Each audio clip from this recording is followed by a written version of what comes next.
Okay, Torah concept, New Testament, let us perfect holiness. Okay, so Paul's call to, in 2 Corinthians 7:1, perfect holiness in the fear of God is deeply rooted in the Torah, especially the repeated commands to be holy because God is holy. And we see this also repeated in the New Testament text. Remember, Peter wrote it in his epistle.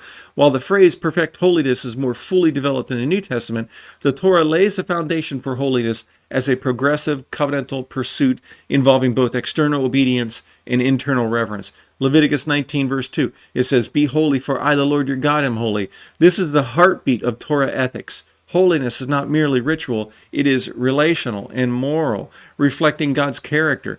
Exodus 19 verses 5 through 6, "You shall be to me a kingdom of priests and a holy nation." We note that this was spoken before the giving, even the giving of the Torah on Sinai, the law on Sinai. Holiness is the identity and calling of God's people, right?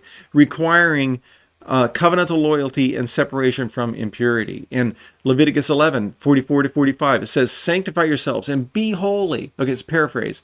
And it's linked to dietary laws, but the principle is broader. Holiness involves intentional separation and discipline in our lives. The phrase "sanctify yourselves" mirrors Paul's language and active purification.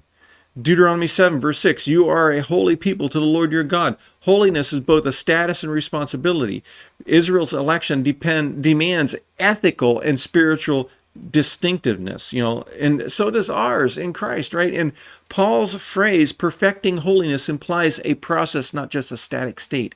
And so we walk in holiness, we walk in righteousness. That's what we're called to as God's people, because we are holy in Christ, right? We are called to sanctify our lives. The Torah supports this with its layered approach. Ritual purity, like in Leviticus 11 through 15. Moral commands, like in Leviticus 18 to 20. And communal holiness, like in Numbers chapter 5 and Deuteronomy chapter 23. Holiness in the Torah is always tied to reverence and obedience and proximity to God, just as Paul frames it here as in the fear of God.